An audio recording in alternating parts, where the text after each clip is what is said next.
The next talk for us is Nikhil. Nikhil, are you around? Can you hear us? Are you? Here we Hey go. Adam, I can hear you. Can you guys hear me? Nikhil, how you doing, man? Where are you dialing in from? I'm dialing in from East Bay, Fremont. From Fremont. Nice. We'll be there in just a few days for another big conference coming up. So, Nikhil, I'm gonna clear up the stage and I'm gonna step down. I'll be back in 10 minutes. Nikhil, floor is yours. Hello everyone. Thanks for taking the time today. I'm going to talk to you about Chronon. Chronon is a data platform we built for ML and AI use cases while at Airbnb, also jointly with Stripe. And we open sourced it like last year. So a little bit about me. I'm Nikhil. I was working on ML infra stuff at Airbnb for a long time. Before that, I was doing stream processing related stuff at Facebook. We built our own stream processing engines while there.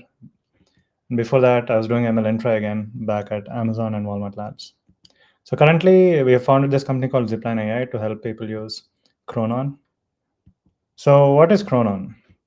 So Chronon is something that serves two main purposes. It turns raw data into training data, and it also helps serve features. And because there is a lot of commonality in how people compute metrics, it also gets used accidentally for generating offline and online metrics. Right. So we have early adoption from a few companies, so contributors, evaluators, and adopters from a bunch of companies. It's been only a year now, so it's like really early adoption from these companies, and we work with few of them to get their deployments into production. So what do people use Chronon for? So the main one is predictive machine learning use cases. So search, indexing and ranking, ads ranking, feed personalization, fraud and abuse, prevention, both monetary and like hate speech and that sort of stuff.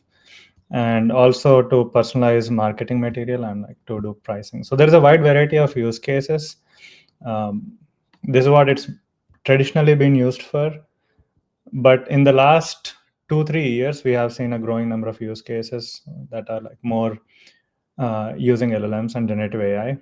So customer support, which used to be traditionally predictive ML, but now more generative AI oriented. It's also used for creating virtual assistants, both for shopping, travel, etc. It's used for rule engines. So sometimes you don't have enough time to retrain a model when new fraud patterns occur. So in that case, you want people to come up with heuristics.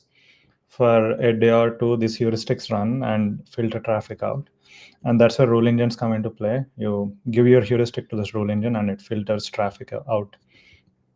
And it's also used in user facing metrics, like I mentioned. So high traffic landing pages, essentially like listing ratings or item ratings, you can imagine the amount of traffic these pages see is quite high, and you want these ratings to be updated in real time. And just regular offline business metrics like customer 360, listings 360, etc. So why do people use Chronon? So the crux of Chronon's engine is this thing called incrementalization. So to give you a vague intuition of what incrementalization is, like let's say you want to compute average rating of a listing in the last 90 days. You're going to compute it today, and let's say you want to compute it again tomorrow.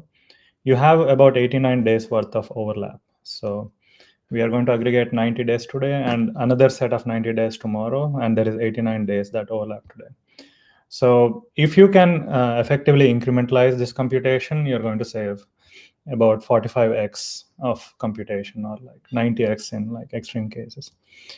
So that's the crux of it, and that like makes the Chronon engine scale and generate like training data and serve features at large scale. And it's unified, meaning you write the feature definition once and it creates both training data from that definition and creates an online serving endpoint. And it makes sure that the data that's being served is fresh. So if you have event streams, it incorporates data from the event stream into the endpoints. And it's very pluggable. So you can plug in your event streams, either Kafka, PubSub, or you can plug in your warehouse, which could be on Iceberg, traditional Hive, Hoodie. It could be on Google BigQuery, and we will be able to like pull data from that, transform that into training data and features for serving both.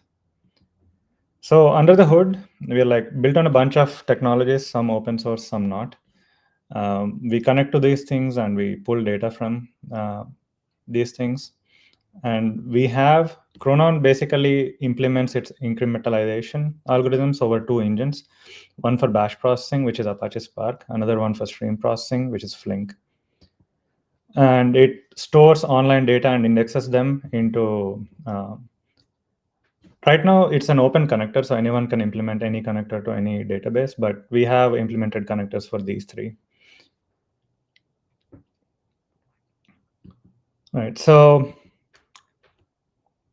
how is it related to Zipline? Zipline is just like a bring your own cloud offering of the Chronon platform. We have things that make it production grade, stuff like built-in ML observability and governance. I'm going to talk a bit more about these today, and other things like experiment isolation. So in ML, you want to have a very fast experimentation loop when you come up with new features, and you want to isolate these experiments without affecting production. And the other thing is compute sharing. So a lot of the times these experiments do need to share compute. So we want isolation, but also want to share as much as we can. So I'll talk a bit more about this later as well.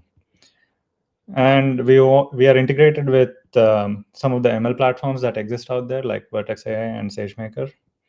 And we do native embedding generation. That's like the delta between Chronon and Zipline. So about governance, the first thing is compliance. The main questions that get asked here is like which models depend on a given sensitive column. And then there is another aspect of governance, which is lifecycle management, which is what models depend on a given column that I'm about to deprecate or I'm about to, change.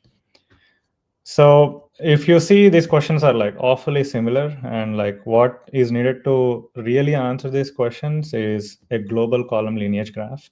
So which basically says this column's data flows across all of these pipelines and ends up in a model, which goes from the source of the data all the way into the endpoint that is serving the model, regardless of how many stages there are in between. One thing that makes Chronon really effective of doing this is that it's declarative. So there is no black box Python code or Java code that we allow. It's more data frame like in every stage. And because it's data frame like, we can extract the lineage statically. So users don't have to tell us that this is the lineage. We can pull it out from the feature definitions that you already have written. So this is like roughly what gets pulled out. So we have tables and columns in between, and we know how columns are connected and what filters get applied, etc. And like we can create this graph globally across every source of data and across every model. So the other one is observability. So ML observability and AI observability is pretty tricky. It's a large area. I would say much larger than the core of building features and prompts itself. So there are many metrics here. One is prediction drift, which basically measures how have predictions drifted relative to past. Similarly, there is label drift and feature drift. So the point of observing these things is that we know if there is something wrong going on with the model. And then there is feature important stuff, which determines what's the influence of a given feature on a decision. So if you want to analyze a decision, why this model predicted a certain way, this is very useful so that when someone calls and says, hey, I'm banned, why is that? So people can look at the model's decision and say, okay, this is probably why. And the other one is model decay. As real world preferences changes of users, labels and predictions no longer like match. And this is what we call model decay. And then there is consistency, which means the difference between training data and serving data. So we need to be measuring all of this to know, and these are all orthogonal. So we need to measure all of this independently to know if a model, if an ML system is healthy or not. So the difficulty here is that there is thousands of features per model, and each feature has a lot of data quality metrics around just one feature. And if you multiply, that's a lot of data quality metrics. And this is usually harder than building the feature pipelines themselves. So most often these things don't get built.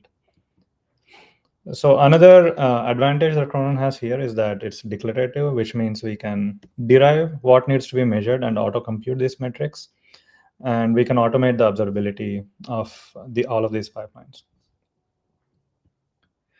This is roughly what it looks like. You just like write your feature definitions and we generate these drift metrics and all these other metrics that I showed you before. Right. And another cool advantage is that we can put lineage and drift side by side and say, hey, this feature is drifting. So let's see what other pipeline is producing this, and then go upstream to see where the drift is originating from and go talk to the owner of that data. Right. And the other area that I'll quickly cover is experimentation. So we have safety and isolation as a requirement. So we don't want to impact any production data and we want to reuse all existing data. So what this means is we should read, but we cannot override production. So let's say this is a production set of pipelines and I want to make a change to one of the nodes denoted with C. I want to make a change and make a copy of everything downstream and keep the purple ones untouched. And at the same time, reuse dependencies from the production. So this is what needs to happen. And this is a very complex orchestration problem. And this is something that the Zipline engine solves for. So recap, Chronon is good for like generating ML systems, especially generating training data and feature serving that applications can consume and metrics. And Zipline on top of that adds observability, governance, and experimentation. And things that I didn't talk about are like embeddings and model integration. So if you want to learn more, like please join the Slack channel. So you can visit chronon.ai, join the Slack channel, and start using the open source project. If you're interested in a managed offering, you can reach out to us at hello@zipline.ai. Thank you for your time. Awesome. Nikhil, that was excellent. It felt like it went by really quickly. That reframing slide was sick. I mean, I feel like we could just spend an hour just zooming into how you guys are actually pulling this off. Does not sound trivial. So very interesting.